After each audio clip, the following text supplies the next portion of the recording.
Okay. She knows the song. Jaya Radha Madhava Kunja Bihari.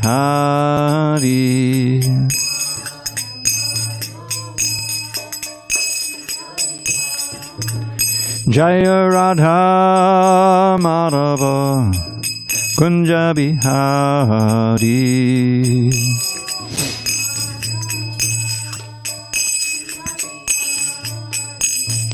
Gopi Janavallabha Girivardhari.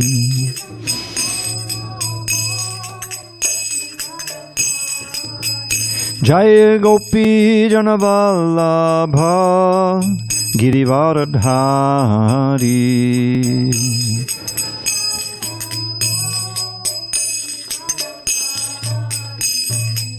Yashodanandana Bhajana Ranjana. Yashodanandana Bhajana Ranjana. Yamuna Tira Vanachari. Yamuna Tira Vanachari.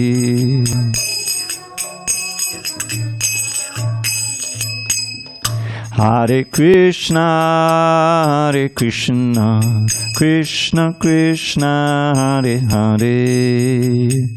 Hare Rama, Hare Rama, Rama Rama, Hare Hare.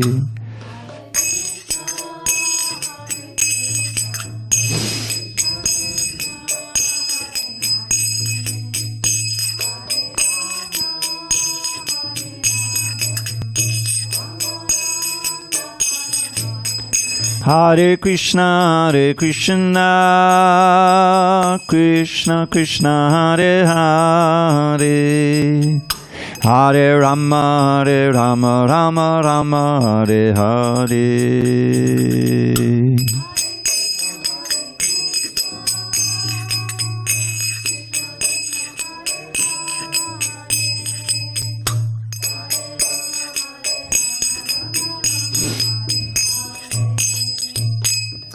Jaya Radha Madhava Kunja Bihari.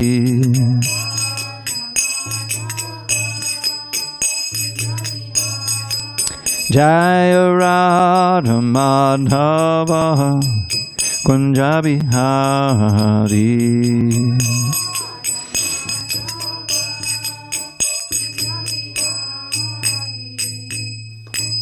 Jai Mr. Pad Paramahansa Purivajikacharya Ashtottara Shri Srimad Divine Grace Srila A.C. Bhaktivedanta Swami Prabhupada Ki Jai. ISKCON BBT Founder Acharya Srila Prabhupada Ki Jai. Jai Om Vishnupad Paramahansa Purivajikacharya Ashtottara Shri Srimad Divine Grace Srila Bhakti Siddhanta Saraswati Thakur Ki Jai. Ananda Koti Vaishnava Ki Jai. Namacharya Srila Haridas Thakur Ki Jai. Srimad Bhagavad Gita Ki Jai. Samaveda Bhaktivinoda Ki Jai. All glories to the assembled devotees. All glories to the assembled devotees. All glories to the assembled devotees. All glories to Sri Guru and Gauranga. Okay, just grab a seat, there's many. But why don't you take this book? Take that book and a stand with you. And just set up over there. That's good. Okay. Om Namo Bhagavate Vasudevaya. Om Namo Bhagavate Vasudevaya. Om Namo Bhagavate Vasudevaya.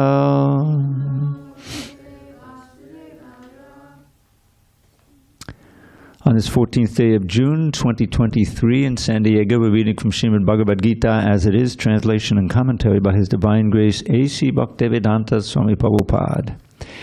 And we are beginning chapter 18, entitled Conclusion, the Perfection of Renunciation, on page 661. Arjuna Vacha Sannyasasya Mahabaho Tattvam Ichchami Veditum Tyagasya Charishikesha Pritak Keshinashudana Arjuna Vacha Sannyasasya Mahabaho Tattvamichchami Veditum Tyagasya Charishikesha Pritak Keshinashudana Arjuna Vacha Sannyasasya Mahabago Tattvamichchami Veditum Tyagasya Charishikesha Pritak Keshinashudana Arjuna Vacha Sannyasasya Mahabaho Tattvamichchami Veditum Tyagasya Charishikesha Pritak Keshinashudana. Ishtadev. Sannyasasya Mahabaho Arjuna Vacha Sannyasasya Mahabaho Tattvamichchami Veditum Tyagasya Charishikesha Pritak Keshinashudana. Yugo, you want to try? Arjuna Vacha Sannyasasya Mahabaho Tattvamichchami Veditum Tyagasya Charishikesha Pritak Keshinashudana. You want to try, Mataji? I think you. Arjuna Vacha Sannyasasya Mahabaho Tattvamichchami Veditum Tyagasya Charishikesha Pritak Keshinashudana. Bhajamano. Arjuna Vacha Sannyasasya Mahabaho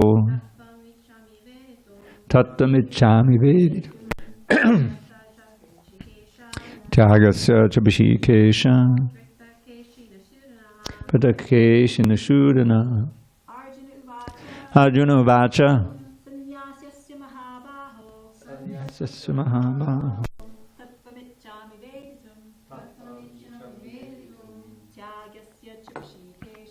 Tyagasya Charishikesha Pritak Keshinashudana. Arjuna Uvacha, Arjuna said, Sannyasasya, of renunciation, Mahabaho, or mighty armed one, Tattvam, the truth, Ichchami, I wish, Veditum, to understand, Tyagasya, of renunciation, Cha, also, Rishikesha, O master of the senses, Pritak, differently, Keshinashudana, O killer of the Keshi demon. Arjuna said, O mighty armed one, I wish to understand the purpose of renunciation, Tyaga, and of the renounced order of life, Sannyas, O killer of the Keshi demon, master of the senses. Purport. Actually, the Bhagavad Gita is finished in 17 chapters. The 18th chapter is a supplementary summarization of the topics discussed before. In every chapter of the Bhagavad Gita, Lord Krishna stresses that devotional service unto the Supreme Personality of Godhead is the ultimate goal of life. This same point is summarized in the 18th chapter as the most confidential path of knowledge. In the first 6 chapters, stress was given to devotional service, yoginam api sarvesham. Of all yogis or transcendentalists, one who always thinks of me within himself is best. All right, I'm going to fix that. It's not yogis or transcendentalists.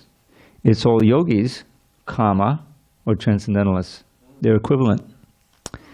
That's a common mistake of the editors. In the next 6 chapters, pure devotional service and its nature and activity were discussed. And in the third 6 chapters, knowledge, renunciation, the activities of material nature and transcendental nature, and devotional service were described. It was concluded that all acts should be performed in conjunction with the Supreme Lord, represented by the words Om Tat Sat, which indicate Vishnu, the Supreme Person. The third part of the Bhagavad Gita has shown that devotional service and nothing else is the ultimate purpose of life. This has been established by citing past acharyas and the Brahma Sutra, the Vedanta Sutra. Certain impersonalists consider themselves to have a monopoly on the knowledge of Vedanta Sutra. But actually, the Vedanta Sutra is meant for understanding devotional service. For the Lord himself is the composer of the Vedanta Sutra, and he is its knower. This is described in the 15th chapter. In every scripture, every Veda, devotional service is the objective. That is explained in the Bhagavad Gita. As in the 2nd chapter, a synopsis of the whole subject matter was described, in the 18th chapter also the summary of all instructions is given. The purpose of life is indicated to be renunciation and attainment of the transcendental position above the 3 material modes of nature. Arjuna wants to clarify the 2 distinct subject matters of the Bhagavad Gita, namely renunciation, tyaga, and the renounced order of life, sannyas. Thus, he is asking the meaning of these 2 words. 2 words used in this verse to address the Supreme Lord, Rishikesha and Keshi Nishudana, are significant. Rishikesha is Krishna, the master of all senses, who can always help us attain mental serenity. Arjuna requests him to summarize everything in such a way that he, Arjuna, can remain equipoised. Yet he has some doubts, and doubts are always compared to demons. He therefore addresses Krishna as Keshi Nishudana. Keshi was the most formidable demon who was killed by the Lord. Now Arjuna is expecting Krishna to kill the demon of doubt. Om Jnana Timirandasya Jnanandana Shalakya Chakshu Udmilitam Mena Tasmai Shri Gurave Namaha. I was born in the darkest of ignorance, but my spiritual master Srila Prabhupada opened my eyes with the torchlight of knowledge. I offer my humble obeisance unto him and all members of Sri Parampara. Okay, so the conclusion, the perfection of renunciation. So when you begin practicing Krishna consciousness, you realize that there's 2 things going on. One is you're trying to get free from the material energy, and you're trying to get closer to the spiritual energy. And it's a battle, because we're so conditioned that by default, we're enwrapped in the material energy, different varieties. As you grow up, just think of a life. You get a child. When the child comes out of the womb, doesn't know anything about anything, but he's got various needs. He has to eat, he has to feel comfortable, and feel safe, because he's completely helpless. The mother is there. The mother provides nourishment, the mother provides safety and love and a sense of security, without which the child cannot flourish. I remember reading this story when was it Romania? I think it was Romania. There was a dictatorship coming out of the Soviet Union and all that, you know. And they had this system where they would take these orphan kids and they put them away. You know, they were like, they wouldn't be given much care. They'd just be isolated. And it was a nightmare. None of them developed, you know, without the loving care and the attention of the mother and the family and all of this. It's as important as food, really. And it was crazy. So you're beginning your life with a very strong attachment to material things. That's all you know, and that's natural. And as you grow up, the kind of things that you're involved with, that you like, and that you try to engage in change with your age. But it's all different manifestations of the material energy in the three modes of nature. That's what the living entity is involved with. The body itself is composed of a fantastic machine that's run by the modes of nature, you know. So when and if you're able to come in contact with this knowledge, you learn right away that your identity is not ultimately defined by matter, by your relationship with the material energy and all the things that, and it's a revelation. It's not easy to live on that platform. You can't do it at first. And so, if you're fortunate enough to come in touch with a genuine devotee who can implant that faith. Remember, the last chapter is called the divisions of faith. Faith is all important.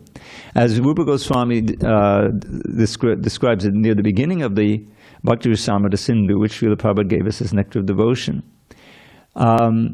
there's this step-by-step ladder from Shraddha to Prema. The final goal is Prema, which includes within it liberation from this world of birth and death, the ending of all the suffering and entering into the life of variegated and blissful service to God. But to get to that point, one has to begin with Shraddha. Now there's different kinds of Shraddha. This is preliminary Shraddha. Prabhupada described it as at least respect. Because he was experiencing, people would come to his classes, you know, when we first started in 22nd Avenue. And out of all the people who came, they were interested, they liked the music, they liked the chanting, they certainly liked the prasadam, you know. But oftentimes, they would come for the chanting, and they, you know, sometimes they would stand up and leave when the lecture started, and they would time it just right so when the prasadam's up, they would come back, you know. Because they're on that level. But that's okay, because it's very purifying. To chant one name of Krishna is so purifying. What to speak of being a kirtan like that? So it's a battle. The living entity, we're in kind of a battle to stay aloof from Maya, to try to get some vairagya.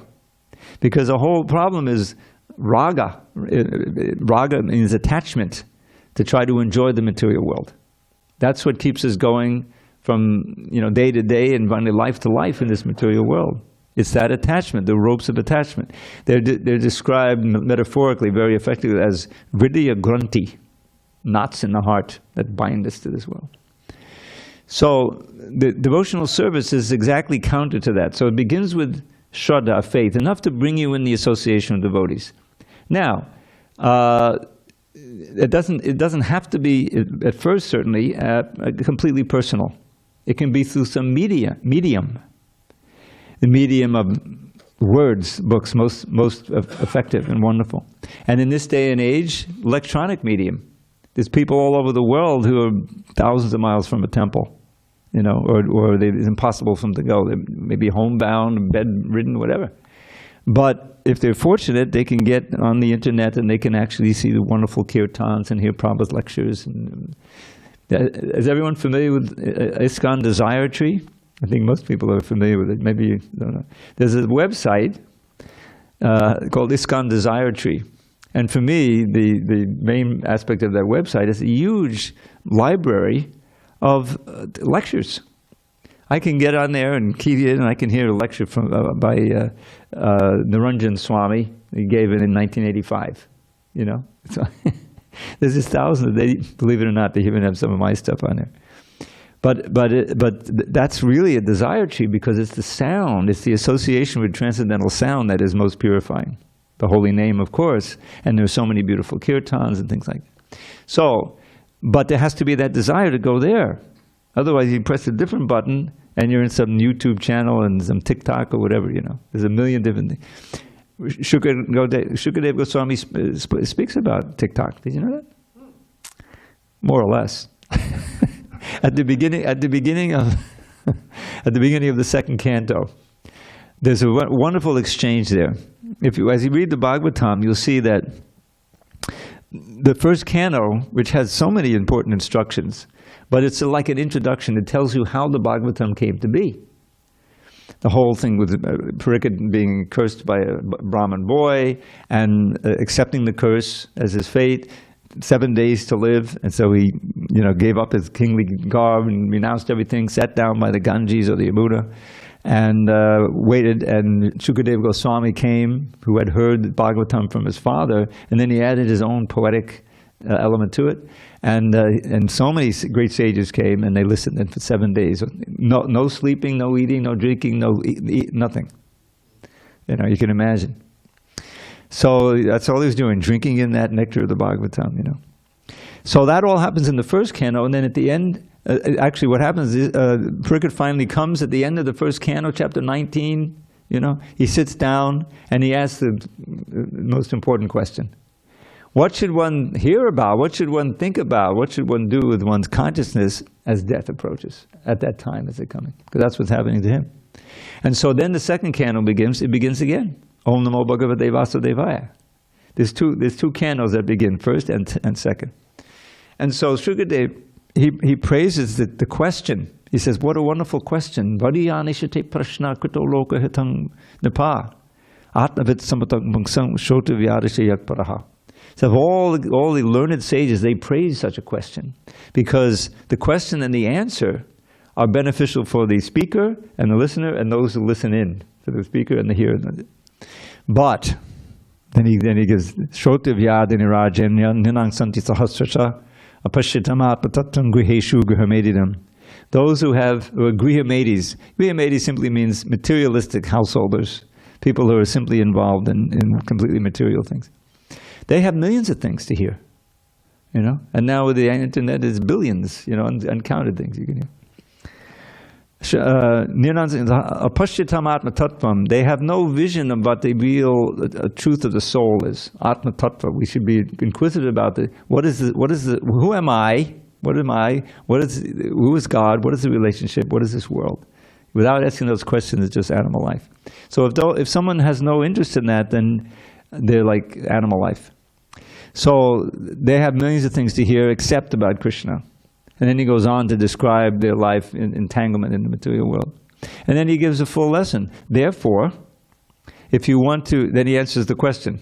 Finally he says, Tasmad Bharata Sarvatma Bhagavan Ishvaro Hari Shotavyak Kirtitavyasya Smartavyak Chechitamayam. Here's what you should do. Therefore, O Parikshit, Bharata, descendant of Bharata, you should hear, chant, and remember. If you want fearlessness at the end of life, and you can only be fearless if you're completely transcendental to the bodily platform. If you think, oh, I'm dying, what's going to happen to me? What's going to happen to my, relatives? I don't know, And then you see many people, they see the Yamadutas coming. Very frightening. But if you want to be fearless at that age, here's what you should do. Now, while you still have time left, because he's got 7 days. But he says you should hear, chant, and remember, and then he gives 4 designations of Krishna, of God. Sarvatma, the Supreme Soul, the Super Soul. Bhagavan, the Supreme Personality of Godhead, full in 6 opulences. Ishvara, the Supreme Controller. What's his name? Hari. He who takes away your fear of death. He takes away all your attachment. So you hear and chant and remember, then it produces remembrance. And what's the value of that? It says, Etavat Sankhya Yoga Abhyam Swadharma Parinishthaya Janmalabhak Parakpangsam Ante Narayana Smritihi. Right at the beginning of the Bhagavatam, this is like second canto. It says, Etavan, whatever you practice in this life in terms of Sankhya, analytical yoga, or actual meditative yoga, Sankhya yoga, Swadharma Parinishthaya, fulfilling your duties within Varnashram Dharma, will be tested, or the success of that practice will be if you remember Narayan or Krishna at the end of life, at the end of this body. Excuse me.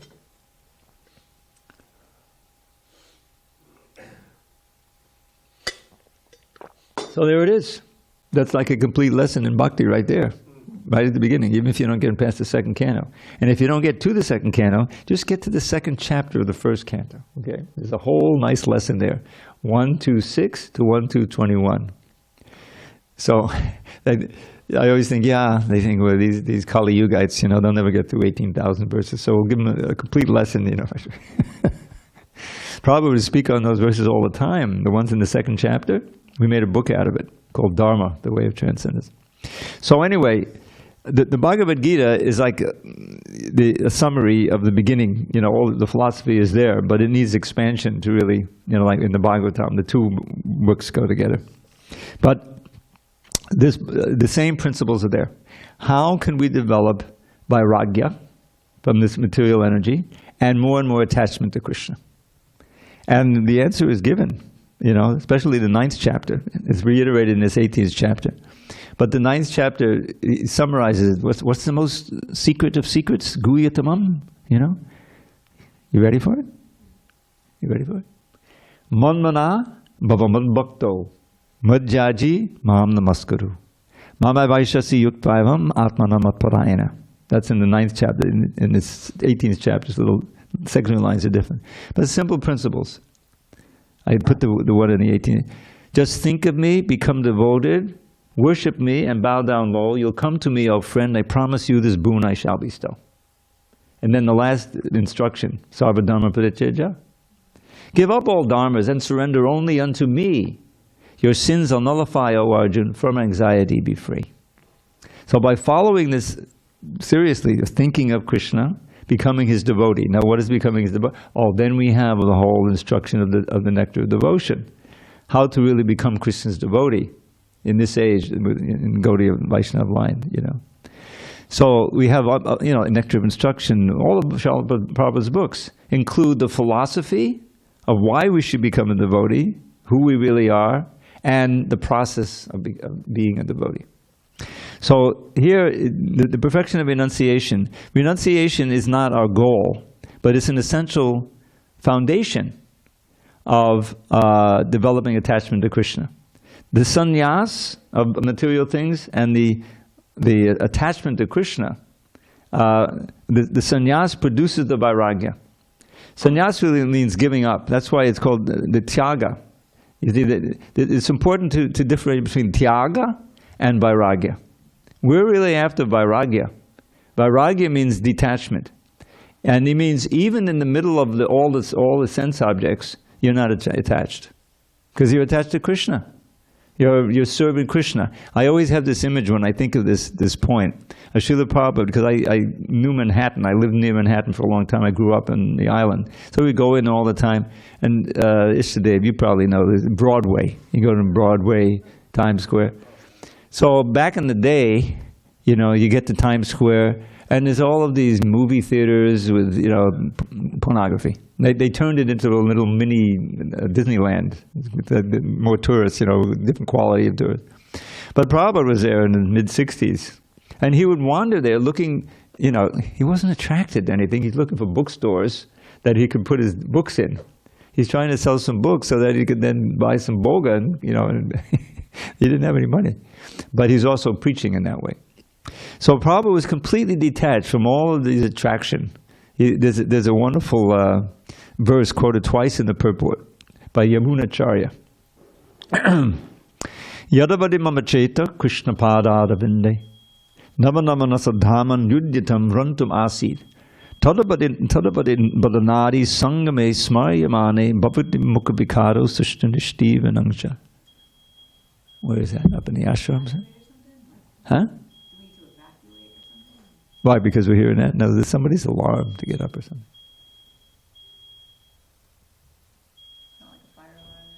Oh, you think it's outside?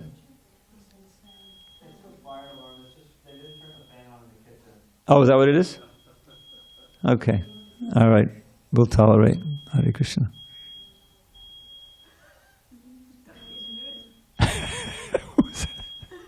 All right.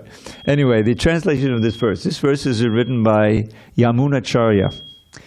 Now, Yamunacharya, can you see if there's a way of turning it off? Yamunacharya he's the spiritual master of Ramanujacharya, the great Acharya. And he grew up brilliant student, and he was a wonderful debater, you know.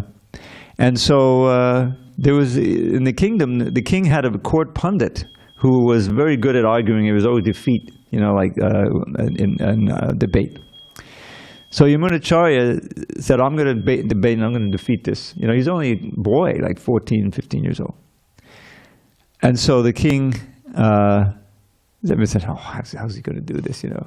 So, but he was, you know, it was admirable, you know, he was ready to take it on. So he went into the court, and the king said, okay, if you can defeat my pundit, you can have half the kingdom, you know. So I always forget exactly the thing, but he had these riddle questions, you know. Like one of them was, oh yeah, explain why the queen is not is unchaste. You know, I mean, in some courts, you'd be off with his head with that, right? So, so the court pundit, you know, he couldn't say anything. If he figured it out why she's unchaste, then he's off with his head. So he couldn't answer it. So then Yamuna said, well, it's understood that the king embodies all the demigods. So the queen is with the king, but she's also with all the demigods. See, so she's unchaste. So it was all of these little quizzes, you know. So there were 3 of them, and the court pundit was tongue-tied, and he lost, you know. All right, now he's got half the kingdom. So he graduated from the ashram, and now he's got a kingdom, so he got into it, you know, and so he was the king. But after some time, I don't know how long it was maybe 10 years that way. You know, he's a young man and everything. One of his old friends from the ashram came to visit him. And said, oh, welcome, you know, so-and-so Das. And said, let's go for a walk. He invited Yamuna to go for a walk. He had all these gardens and everything, you know. So, oh, yeah, let's go for a walk. So as they were walking, he was reminding him of all these wonderful verses, nectar shlokas that he had memorized in the ashram. And Yamuna said, oh, yeah, I remember, you know. This is a verse by Rupa Goswami about the lotus feet of Krishna. And so he suddenly got the other taste that he had forgotten for years, you know. And he just kept walking. And he left the kingdom, renounced the whole kingdom, and he became Yamunacharya. And then he became, you know, so he wrote this verse, and the meaning of the verse, he says, ever since I have been tasting the nectar of serving Krishna's lotus feet, moment to moment, Yadavadi mama cheta Krishna pada vinde, lotus feet. Namanama rasa dhaman yuditam, rundam. I'm enjoying the rasa of serving the lotus feet of Krishna. Then, when some thought of my doings with my harem, you know, come up, you know, he just disgusted, he spits at the thought.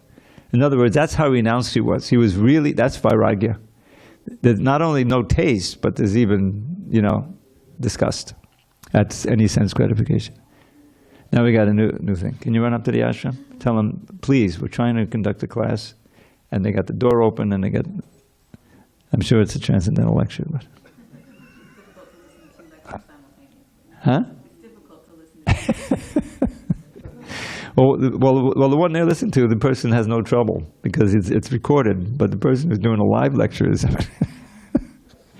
So the point is that Krishna consciousness in its ultimate sense is the ultimate of renunciation. This is the perfection of renunciation. And it can only be achieved by achieving intense love and attraction for Krishna and relishing in it every moment. So that's here. Now, tyaga is something else. Because Prabhupada's walking amongst all these things, but he's not attracted in the least. That's perfect tyaga. That's renunciation. Those who don't have that kind of vairagya, they have to go off to the Himalayas, so they're literally separate from it. Now, in developing vairagya, there's also an element of tyaga, but tyaga means literally giving up, giving up, giving up. You see the difference? You may give up, but you still have attachment. You may remember it, you know? But with vairagya, you don't even have to physically give it up. Like the whole idea with money. Money can be such a temptation. So if you're going to be a tyagi, you know, then you'll literally be an ascetic, you'll be wandering in the forest, you know, with nothing. And so you're not tempted, you know. But that's not even so good. Even the great devotee Bharat Maharaj, He was out in the forest, and he was to the state of bhava. But then he got attracted to a deer, a helpless deer. You know the story. He had to come back as a deer. You know. So we're going to learn about the perfection of sannyas and tyaga. There's two different things. Arjuna has asked this question because he understands how foundational they are to bhakti, and he's going to help us learn. All right, let's go to the next verse, the beginning. Shri Bhagavana Vacha Kamyanam Karmanam Nyasam Sannyasam Kavayo Viduhu Sarva Karma Palatyagam Prahustyagam Vichakshanaha. The Supreme Personality of Godhead said, the giving up of activities that are based on material desire is what great learned men call the renounced order of life, sannyas. And giving up the results of all activities is what the wise call renunciation, tyaga. Purport. The performance of activities for results has to be given up. That's the famous fruit of activities. This is the instruction of the Bhagavad Gita. But activities leading to advanced spiritual knowledge are not to be given up. This will be made clear in the next verses. In the Vedic literature, there are many prescriptions of methods for performing sacrifice for some particular purpose. There are certain sacrifices to perform to attain a good son or to attain elevation to the higher planets, but sacrifices prompted by desires should be stopped. However, sacrifice for the purification of one's heart or for advancement in the spiritual science should not be given up. Now this is interesting because you remember the last chapter ended with the discussion of austerity and sacrifice and charity in different modes of nature, right? And so Krishna is going to explain that these should not be given up. And I think in a few verses, that yajna, dana, tapa should not be given up, but they should be subsumed or dovetailed in bhakti. And indeed, they occupy an essential place in bhakti. Just like this yajna. Well, what is it?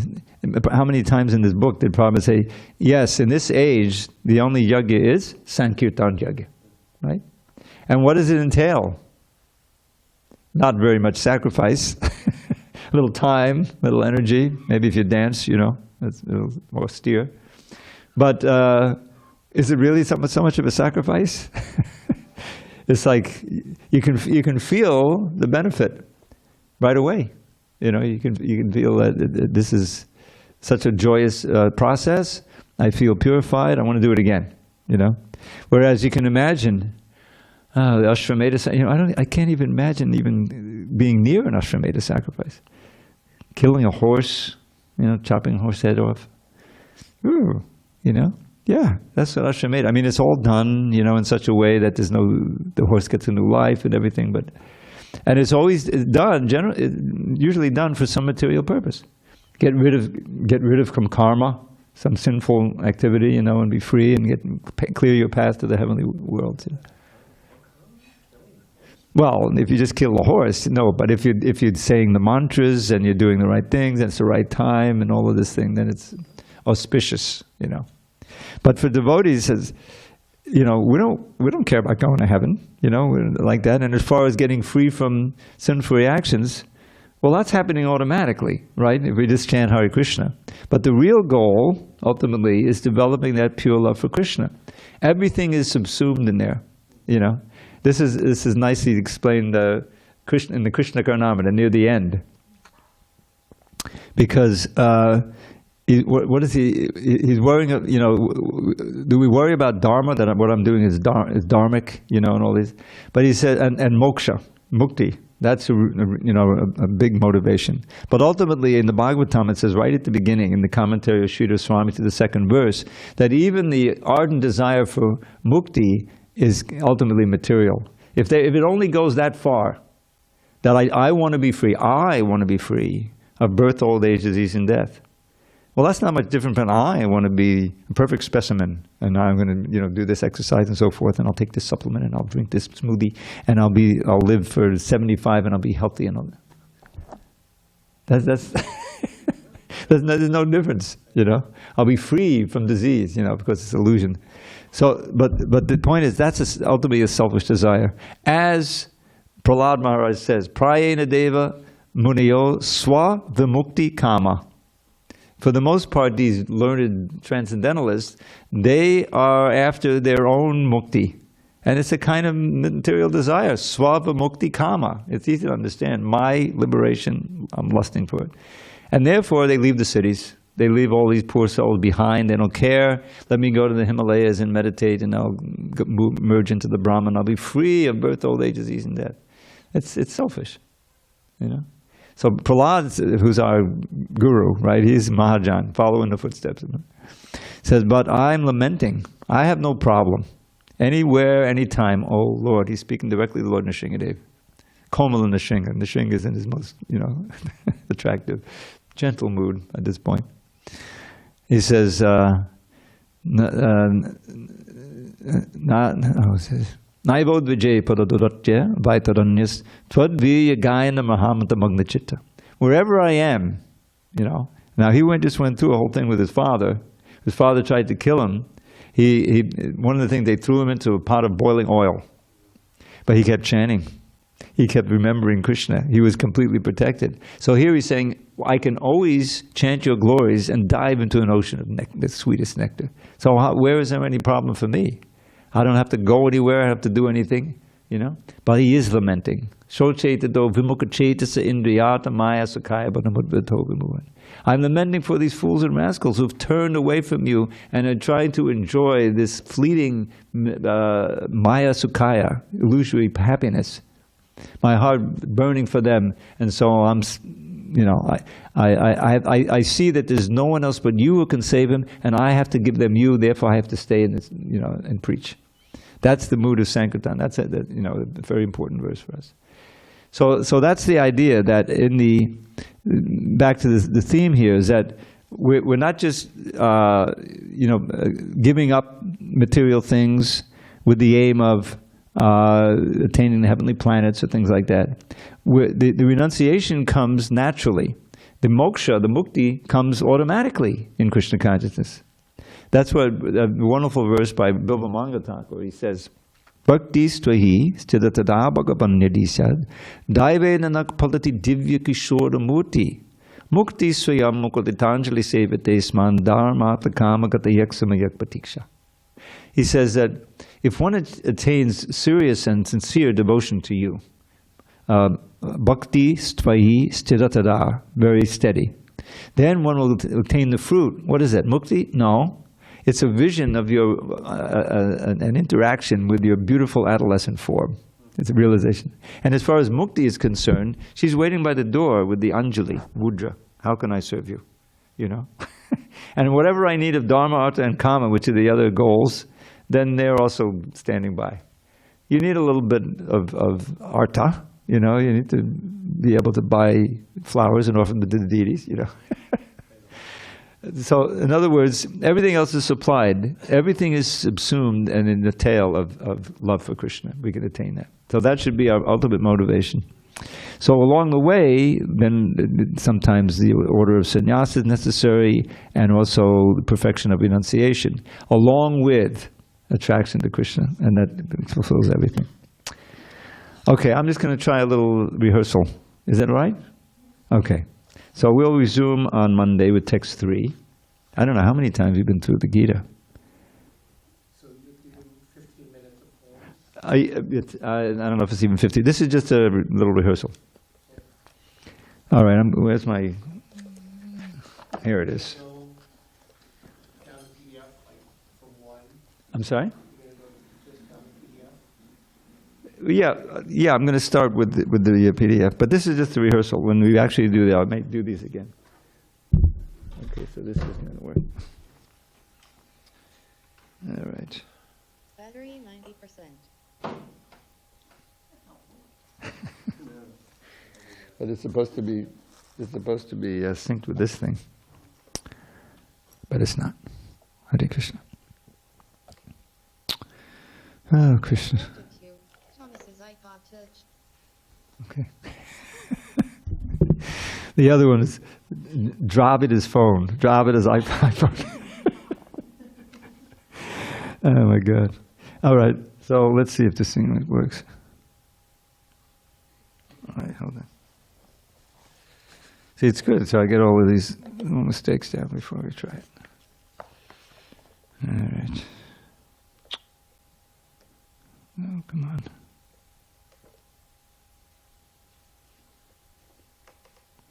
All right. Here we go. All right. Here we go.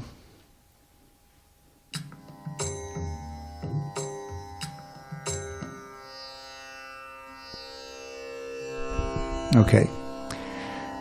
Namah Vishnu Padaya Krishna Prestaya Bhutale Shrimate Bhakti Vedanta Swami Niti Namine Namaste Saraswate Devi Gauravani Pracharine Nirvishesha Shunyavadi Paschatya Deshatarine.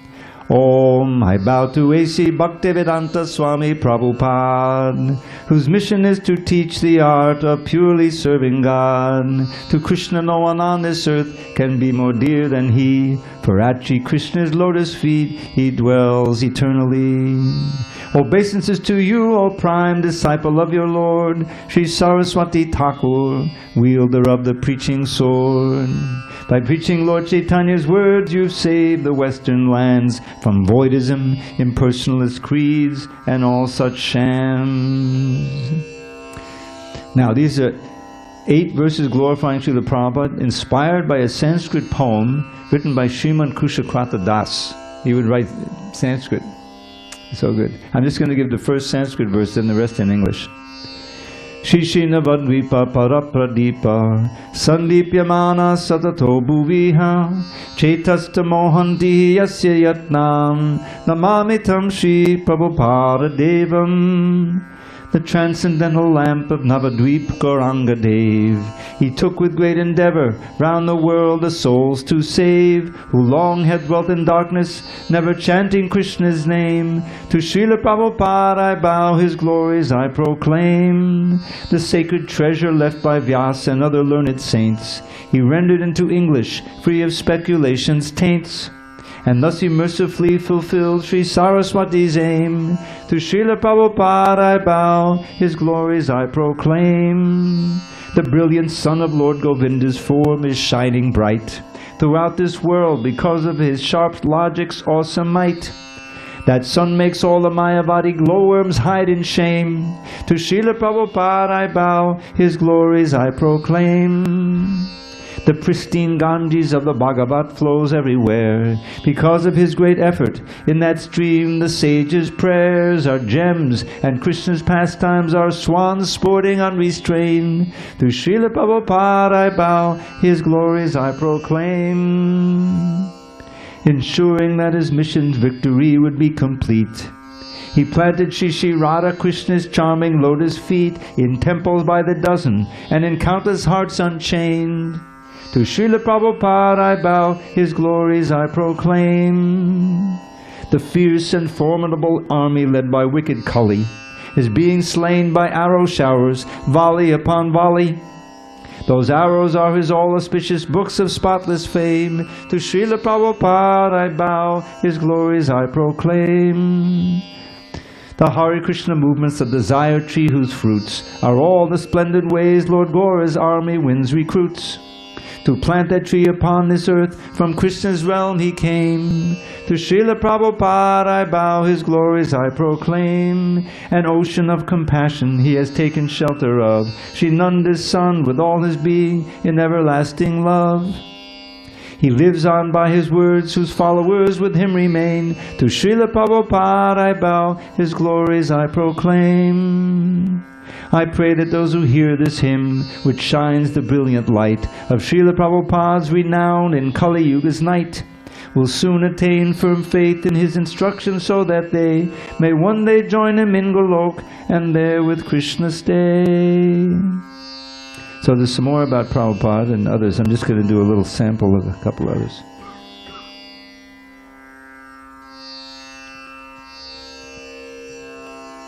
Okay. So this is one, Rupa Goswami's Govinda Virodavali, number 59. Madhudesha Madhudi Maya Madhava Madhudi Matallika Mugdha Mama Madana Mohana Madama Manaso Maha Mahamoham. O Master of Mathura, lovely Lord of Goddess Shri, who places maddening melodies upon your Murali. O Cupid's charmer, please redeem a life till now misspent by joyfully destroying my extreme bewilderment. Okay. So this is one by the Kumaras, the four Kumaras, after they had cursed Jai and Vijay, and they were already on their way down. And then Vishnu came to the gate, and they smelled the lotus feet of Vishnu and they turned into bhaktas. They were actually Brahmavadis. And then they felt so remorseful and they uttered this verse. Kamam bhavaksa vajanarnada yeshu nakstat cheto livadnya dunyate padeyorameta pachastanastra vanyadi tengri shobha puryeta te gunaganayadi karmarandra. A birth in hell our sins will surely warrant. Yet please, O Lord, bestow this blessing rare, that all our thoughts, like bees drunk in the torrent of fragrance swirling round your lovely pair of lotus feet, may relish deep remembrance of your sweet pastimes, name and form so fair, that all our words, like Tulsi's leaves so tender, may glory in being offered unto you, and that our eyes may ever find fulfillment in hearing of your traits and deeds anew. Okay. So this is one of my all-time favorites here. Okay, this is written by Sarvabhauma Bhattacharya, and it's very unusual meter. All the syllables are long. Barhapidam Maulo Bibrat Vangsi Naranatan Van Nana Kalpashi Sampanno Gopastribi Sambhita Netranandam Kurvan Krishna Tunchet Asman Viksheta Save Kamak Sampadyeras Asmakam Vidyasina. Peacock plumes bedeck your crown, and chanting songs with flute you sing, wearing lovely ornaments while standing in the gopis' ring. Dear most Krishna, eyes delight if you will kindly just glance our way. All our heart's desires will be fulfilled on this most blessed day. All glory to Srila Prabhupada. Okay. And Gaur Premanandi Hari Hari Bol. Okay, so the first thing I'm going to do is change the key, bring it down a little bit. This is just a dry run, so to speak. I just recently read that verse from the third canto of Srimad, the format. Oh, really? Yeah. Yes, yeah. That was a very moving when I first read it, so I'm going to put this in a poem. So.